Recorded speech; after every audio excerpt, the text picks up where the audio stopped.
Hi friends, ఎలా ఉన్నారు? నేను మీ హేమంత్. ఈరోజు మనం తమిళ్లో బ్లాక్ బస్టర్ అయిన నప్తేతున్నాయి మూవీని ఎక్స్ప్లెయిన్ చేసుకుందాం. వీడియోలోకి వెళ్లే ముందు మీ అందరికీ ఒక క్వశ్చన్. డబ్బు గురించి మీ ఒపీనియన్ ఏంటి అన్నది కామెంట్ రూపంలో మాకు తెలియజేయండి. నా ఆన్సర్ కామెంట్స్లో ఉంటుంది. సో ఇంకా ఏమాత్రం ఆలస్యం చేయకుండా వీడియోలోకి వెళ్ళిపోదాం.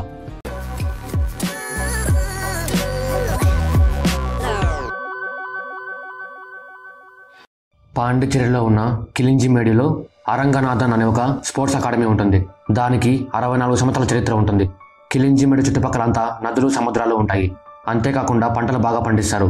1954లో ఫ్రాన్స్ దేశానికి చెందిన ఒక అతను ఈ విషయాలను తెలుసుకొని ఈ స్పోర్ట్స్ అకాడమీలో ఎరువుల ఫ్యాక్టరీ పెట్టడానికి ట్రై చేస్తాడు. గవర్నమెంట్ కూడా అతనికే సపోర్ట్ చేస్తుంది. కానీ అక్కడ ఉన్న జనాలంతా ఫ్యాక్టరీ కట్టకుండా అడ్డం పడతారు. అప్పుడు గవర్నమెంట్ హాకీ గేమ్ని కండక్ట్ చేసి గేమ్లో ఎవరైతే గెలుస్తారో వాళ్ళకి ఈ గ్రౌండ్ని ఇస్తామంటుంది. అప్పుడు అరంగనాథన్ ఒక టీంని రెడీ చేసి గేమ్ని గెలిపిస్తాడు. ఆయన గుర్తుగానే ఈ స్పోర్ట్స్ అకాడమీకి తన పేరుని పెట్టింటారు. ఇప్పుడు అరంగనాథన్ బ్యాచ్లో ఒక తాత మాత్రమే ప్రాణాలతో ఉంటాడు. ఆ తాత మనవడి పేరు బ్రావో. బ్రావో వాళ్ళ తాత కూడా హాకీ ప్లేయరే. ఆయనకి ఈ గ్రౌండ్ని విడిచిపెట్టి వెళ్ళడం ఇష్టం లేక గ్రౌండ్లోనే ఒక జ్యూస్ షాప్ పెట్టుకొని అక్కడే ఉంటాడు. ప్రభా తనకి ఫ్రాన్స్కి వెళ్ళాలని కోరిక. కానీ దానికి వాళ్ళ అమ్మ అడ్డం పడుతూ ఉంటుంది. ఎందుకంటే వాళ్ళ ఇంట్లో వాళ్ళు ఫ్రాన్స్కి వెళ్ళాలనుకున్న ప్రతిసారి ఏదో ఒకటి జరిగి ఉంటుంది. అందుకు అయినా సరే ప్రభా ఫ్రాన్స్కి వెళ్ళడానికి తన ప్రయత్నాలు తను చేస్తూ ఉంటాడు. ప్రభా వాళ్ళ అమ్మది కూడా కిలింజిమేడినే, కానీ పాండిచ్చేరిలో జీవిస్తూ ఉంటారు. ప్రభా తన ఫ్రెండ్స్తో కలిసి బీచ్లో ఎంజాయ్ చేస్తున్నప్పుడు దీప తన ఫ్రెండ్స్ని ప్రభా టీస్ చేశాడు అని ప్రభాని కొడుతుంది. కానీ మళ్ళీ తన ఫ్రెండ్స్ని టీస్ చేసింది వేరే అతను తెలియగానే దీప ప్రభాకి సారీ చెప్పి అక్కడి నుంచి వెళ్ళిపోతుంది. ప్రభా దీపాన్ని చూడగానే లవ్లో పడతాడు. ప్రభా ఫ్రాన్స్కి వెళ్ళడానికి వీసా అప్లై చేసి ఉంటాడు. వెరిఫికేషన్ ఉంటే కిలింజిమేడిలో ఉన్న వాళ్ళ మామ ఇంటికి వెళ్తాడు. ప్రభా మరదలకి బ్రావో సెట్ కొడుతూ ఉంటాడు. కానీ ప్రభా మరదలు మాత్రం బ్రావోని అసలు పట్టించుకోదు. శ్రీరామ్ తను టెట్రాస్టర్ మెడికల్ కంపెనీకి మేనేజర్. తను వాళ్ళ కంపెనీని సౌత్ ఇండియాలో ప్లేస్ చేయాలనుకుంటాడు. దానికి అతనికి దొరికే మంచి ప్లేస్ అరంగనాథన్ అకాడమీ. శ్రీరామ్ ఈ ప్లేస్ని కొనడానికి పాండిచ్చేరిలో ఉన్న స్పోర్ట్స్ మినిస్టర్తో డీలింగ్ సెట్ చేసుకుంటాడు. స్పోర్ట్స్ మినిస్టర్ ఈ పనిని కరెక్ట్గా చేస్తే కొన్ని 100 కోట్లలో లాభం ఉంటుంది. ప్రభా వీసా వెరిఫికేషన్ ఇంకా లేట్ అవుతుంది అని పాండిచ్చేరికి వెళ్ళిపోవాలనుకుంటాడు. కానీ ప్రభా దీపాన్ని చూస్తాడు. అప్పటి నుంచి ప్రభా దీపాన్ని ఇంప్రెస్ చేయడానికి తన వెనకాల తిరుగుతూ ఉంటాడు. దీపా కూడా ప్రభా చేసే అల్లరిని ఇష్టపడుతూ ఉంటుంది. దీపా కిలింజిమేడిలో ఉన్న హాకీ టీంలో ఒక మెంబర్. దీపా రోజు అరంగనాథన్ అకాడమీకి వెళ్ళి హాకీ ప్రాక్టీస్ చేస్తూ ఉంటుంది. బ్రావో ప్రభా దీపాకి లైన్ వేయడం చూస్తాడు. దాంతో ప్రభా బ్రావో ఇద్దరు మంచి ఫ్రెండ్స్ అయ్యి ఒకరి లవ్కి ఒకరు హెల్ప్ చేసుకోవాలనుకుంటారు. ఇక్కడ మనకి ఈ మూవీలో మెయిన్గా ఉండే 4 క్యారెక్టర్స్ కనిపిస్తాయి. 1 అరంగనాథన్ గ్రౌండ్కి కోచ్. 2 కదీర్ తను కోచ్కి రైట్ హ్యాండ్ లాంటివాడు. 3 పీటీ మాస్టర్. 4 ఆసిఫ్ తను పాండిచ్చేరి హాకీ టీంకి వైస్ కెప్టెన్. బ్రావో కూడా హాకీ టీంలో ఒక మెంబర్. ప్రభా దీపాని లవ్లో పడేయడానికి గ్రౌండ్లోకి కూడా వెళ్తాడు. ఆసిఫ్ ఫ్రెండ్ దీపాని లవ్ చేస్తూ ఉంటాడు. కానీ దీప దానికి ఒప్పుకోదు. దానికి ఆసిఫ్ తనని కిడ్నాప్ చేసి తన ఫ్రెండ్కి ఇచ్చి పెళ్లి చేయాలనుకుంటాడు. ఈ విషయం బ్రావో తెలుసుకొని ప్రభాతో చెప్తాడు. ప్రభా ఆసిఫ్ని వెళ్ళి అడ్డుకుంటాడు. కానీ ఆసిఫ్ కిడ్నాప్ చేసింది తన లవర్ దీపాని కాదు, ఇంకో అమ్మాయిని. తన పేరు కూడా దీపానే. అప్పుడే దీప వాళ్ళ నాన్నతో కలిసి అదే రూట్లో వస్తుంది. దీప వాళ్ళ నాన్న పోలీస్. ఆయన ఆసిఫ్ చేసిన విషయం గురించి తెలుసుకొని స్టేషన్కి పిలుచుకొని వెళ్ళి కొల్లబడుస్తాడు. దీప ప్రభా చేసిన పనికి చాలా ఇంప్రెస్ అవుతుంది. దానికి ప్రభా చాలా హ్యాపీ. స్పోర్ట్స్ మినిస్టర్ అరంగనాథన్ అకాడమీని క్లోజ్ చేయడానికి ఒక ప్లాన్ వేస్తాడు. పాండిచ్చేరి మొత్తంలో 7 స్పోర్ట్స్ అకాడమీలు ఉంటాయి. ప్రతి సంవత్సరం ఒక అకాడమీ నుంచి ఒక ప్లేయర్ అన్న స్టేట్ లెవెల్లో పార్టిసిపేట్ చేయాలి. లేకుంటే ఏ అకాడమీ అయితే ఒక్క ప్లేయర్ని కూడా స్టేట్ లెవెల్కి పంపించలేకపోతుందో ఆ అకాడమీని అండర్ పర్ఫార్మింగ్ కేటగిరీలోకి వేసి అకాడమీని క్లోజ్ చేస్తారు. మినిస్టర్ స్పోర్ట్స్ డైరెక్టర్ ప్రకాష్ని పిలిపించి ఈ ప్లాన్ని అమలు చేయమంటాడు. దానికి స్పోర్ట్స్ డైరెక్టర్ అరంగనాథన్ అకాడమీ నుంచి ఒక్కరిని కూడా స్టేట్ లెవెల్కి సెలెక్ట్ చేయకుండా అకాడమీని అండర్ పర్ఫార్మింగ్ కేటగిరీలోకి వేస్తాడు. అరంగనాథన్ అకాడమీ కోచ్కి స్పోర్ట్స్ డైరెక్టర్ ప్రకాష్ మంచి ఫ్రెండ్. తనని వెళ్ళి కలిస్తే మినిస్టర్ పేరు బయటికి వస్తుంది. దానికి కోచ్ మినిస్టర్ని వెళ్ళి కలుస్తాడు. మినిస్టర్ కోచ్తో అక్కడ హాస్పిటల్ కట్టాలి అంటూ మీకు వేరే గ్రౌండ్ ఇప్పిస్తా అంటాడు. కోచ్ మినిస్టర్తో ఏం మాట్లాడలేక బయటికి వచ్చేస్తాడు. ప్రకాష్ గ్రౌండ్ని కాపాడుకోవడానికి తన ఫ్రెండ్ కోచ్కి ఒక మంచి ఐడియా ఇస్తాడు. అదే ధ్యాన్ చంద్ టోర్నమెంట్. ఆ టోర్నమెంట్లో అరంగనాథన్ అకాడమీ వాళ్ళు ఒక మ్యాచ్ గెలిచినా కూడా గ్రౌండ్కి ఉన్న అండర్ పర్ఫార్మింగ్ కేటగిరీ వెళ్ళిపోతుంది. దాంతో గ్రౌండ్ సేఫ్ అవుతుంది. దానికి కోచ్ ఆ టోర్నమెంట్ కోసం తనకి తెలిసిన స్టేట్ ప్లేయర్స్ని రెడీ చేయడం స్టార్ట్ చేస్తాడు.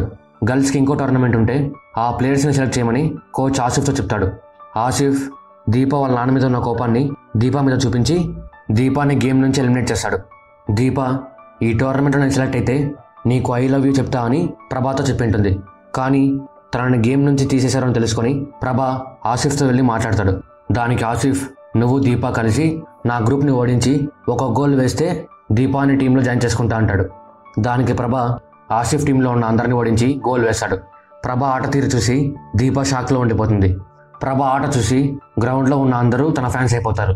కోచ్ కూడా ప్రభా ఆటకి ఫ్యాన్ అయిపోతాడు. కోచ్ ప్రభా గురించి ఎంక్వైరీ చేస్తే తను హాకీలో నేషనల్ ప్లేయర్ అని తెలుస్తుంది. కోచ్ అకాడమీని కాపాడుకోవడం కోసం ఆసిఫ్ మలాన్ని పిలిపించి ఆర్టీఐని ఫైల్ చేపిస్తాడు. అప్పుడు కోచ్కి తెలిసేది ఏమంటే ఈ 20 ఎకర్స్ అకాడమీలో 0.5 ఎకర్స్ మాత్రమే హాస్పిటల్, మిగతా 19.5 ఎకర్స్లో టెట్రాస్టార్ మెడికల్ వేస్ట్ కంపెనీ వస్తుంది. ఆ కంపెనీ ఇక్కడ పెడితే చుట్టుపక్కల ఉన్న 18 గ్రామాలు పొల్యూషన్ అయిపోతాయి. కోచ్ దీన్ని ఎలాగైనా ఆపాలి అని ధ్యాన్ చంద్ టోర్నమెంట్కి అప్లికేషన్ వేస్తాడు. ధ్యాన్ చంద్ టోర్నమెంట్ వాళ్ళు ఈ అప్లికేషన్ని యాక్సెప్ట్ చేయాలి అంటే కోచ్కి ఒక సపరేట్ అకాడమీ ఉండాలి. దానికి 20 లక్షలు ఖర్చు అవుతుంది. అంతేకాకుండా టీంలో ఒక నేషనల్ ప్లేయర్ ఉండాలి. కోచ్ ఆ గ్రౌండ్ కోసం తన ఇల్లు అమ్మేస్తాడు. నేషనల్ ప్లేయర్ ప్లేస్లో ప్రభాని తీసుకోవాలనుకుంటాడు. ప్రభా మరదల పెళ్లి ఉంటే ప్రభా వాళ్ళ అమ్మ అక్కడికి వస్తుంది. బ్రావో ప్రభా మరదల్ని ప్రేమించింటాడు. కానీ తను వేరే తన్ని పెళ్లి చేసుకుంటూ ఉంటుంది. బ్రావో కూడా ఆ పెళ్లికి వచ్చింటాడు. ప్రభా వాళ్ళ అమ్మ మాత్రం దీపాని చూడడానికి ఈ పెళ్లికి వచ్చింటుంది. దీపా కూడా ప్రభాని ప్రేమిస్తూ ఉంటుంది. కోచ్ ప్రభాని పిలిపించి తన టీంలో ఆడమంటాడు. కానీ ప్రభా దానికి ఒప్పుకోడు. అసలు తను ఎందుకు హాకీని వదిలేశాడో అందరికీ చెప్తాడు. ప్రభా చిన్నప్పటి నుంచి పాండిచేరిలోనే పెరిగింటాడు. ప్రభా బెస్ట్ ఫ్రెండ్స్ అజర్, అజయ్. అజర్, ప్రభా ఇద్దరు హాకీ ప్లేయర్స్. ఇద్దరు ఫ్రాన్సిస్ అకాడమీ నుంచి హాకీలో పార్టిసిపేట్ చేస్తూ ఉంటారు. ప్రభా ఫ్రాన్సిస్ అకాడమీ తరపున ఒక టోర్నమెంట్లో 9 గోల్స్ని వేస్తాడు. అది నేషనల్ రికార్డ్. దాంతో ప్రభా డైరెక్ట్గా నేషనల్స్కి సెలెక్ట్ అవుతాడు. తర్వాత 2 సంవత్సరాలకి అండర్ 21కి కెప్టెన్ కూడా అవుతాడు. అజర్ ఇంకా డిస్ట్రిక్ట్ లెవెల్లోనే పార్టిసిపేట్ చేస్తూ ఉంటాడు. తను బాగా పార్టిసిపేట్ చేస్తున్నా కానీ వాళ్ళ కోచ్ కావాలనే డబ్బులకి అమ్ముడిపోయి తన ప్లేస్ని వేరే వాళ్ళకి ఇచ్చేస్తూ ఉంటాడు. అజర్ ఒక పేద కుటుంబం నుంచి వచ్చింటాడు. తను హాకీని తన జీవితం అనుకుని ఉంటాడు. అజర్ స్టేట్ లెవెల్ కాంపిటీషన్ గురించి తన కోచ్తో వెళ్ళి మాట్లాడతాడు. అప్పుడు కోచ్ అజార్తో, ఇంత డబ్బు తీసుకొని వస్తే నిన్ను స్టేట్ లెవెల్కి పంపిస్తా అంటాడు. కానీ అజర్ అంత డబ్బుని కట్టలేకపోతాడు. దానికి ట్రైన్ కింద పడి సూసైడ్ చేసుకుంటాడు. అజయ్ అజార్ని కాపాడడం కోసం వెళ్ళి తన కాలుని పోగొట్టుకుంటాడు. ప్రభా అజార్ గురించి తెలుసుకొని దానికి కారణమైన అందరిని చితకొడతాడు. అందరూ గవర్నమెంట్ ఆఫీసర్స్ కావడం వల్ల ఇష్యూ పెద్దదయ్యి ప్రభాని నేషనల్ టీం నుంచి 3 years బ్యాన్ చేస్తారు. కానీ ప్రభా హాకీని పూర్తిగా మానేస్తాడు. ప్రభా మ్యాచ్లో ఆడనున్నసరికి కోచ్ ధ్యాన్ చంద్ టోర్నమెంట్ విషయం వదిలేస్తాడు. మినిస్టర్ ల్యాండ్ని ఖాళీ చేయించమని పోలీసులను పంపిస్తాడు. కానీ చుట్టుపక్కల ఉన్న వాళ్ళందరూ పోలీసులకి అడ్డం వస్తారు. మినిస్టర్ తన మనుషులని కొంతమందిని వాళ్ళల్లో కలిపి గొడవని స్టార్ట్ చేస్తాడు. దాంతో పోలీసులు అందరినీ కొట్టడం స్టార్ట్ చేస్తారు. మినిస్టర్ మనుషులు కూడా అందరినీ కొడతారు. అందులో ఒకడు బ్రావో వాళ్ళ తాతకి తల పగల కొడతాడు. అది ప్రభా దీపా చూసి బ్రావో వాళ్ళ తాతని హాస్పిటల్లో జాయిన్ చేస్తారు. గొడవ జరిగేసరికి గ్రౌండ్లో ఒక్కరు కూడా ఉండకుండా అందరూ వెళ్ళిపోతారు. ఆసిఫ్ తన గ్యాంగ్తో వెళ్ళి అందరినీ చితకొట్టాలనుకుంటాడు. కానీ కోచ్ వాళ్ళ జోలికి వెళ్తే మనకే రిస్క్ అని అందరినీ ఆపుతాడు. బ్రావో వాళ్ళ తాత హాస్పిటల్లో కోలుకోగానే అక్కడ ఉన్న అందరితో ఎంత కష్టం వచ్చినా సరే ఆ అకాడమీని మాత్రం వదిలేయకండి అంటాడు. ప్రభా అందరూ ఆ అకాడమీ కోసం పడే తపన చూసి తను కూడా హాకీ టీంలో ఆడి ఎలాగైనా సరే అకాడమీని కాపాడాలనుకుంటాడు. దానికి ప్రభా ఎంత కష్టం వచ్చినా అకాడమీని మాత్రం వదిలేయమంటూ తాతకి ప్రామిస్ చేస్తాడు. కదీర్ కోచ్కి తెలియకుండా ధ్యాన్ చంద్ టోర్నమెంట్కి అప్లై చేసి కోచ్ని సర్ప్రైజ్ చేస్తాడు. ఆ ఊరి వాళ్ళు కూడా అకాడమీని కాపాడుకోవడానికి కోచ్కి సపోర్ట్ చేస్తారు. ధ్యాన్ చంద్ టోర్నమెంట్ అనేది స్టేట్ లెవెల్ కాంపిటీషన్. ఒక డిస్ట్రిక్ట్ నుంచి ఒక టీం మాత్రమే పార్టిసిపేట్ చేయగలరు. ఒకవేళ ఒక డిస్ట్రిక్ట్ నుంచి 2 టీంలు వస్తే ఆ 2 టీమ్స్కి ఒక మ్యాచ్ కండక్ట్ చేసి గెలిచిన వాళ్ళని మిగతా డిస్ట్రిక్ట్స్తో ఆడిపిస్తారు. ఆల్రెడీ పాండిచేరి నుంచి ఫ్రాన్సిస్ అకాడమీ ఉంటుంది. ఇప్పుడు అరంగనాథన్ అకాడమీ దాంట్లో యాడ్ అవుతుంది.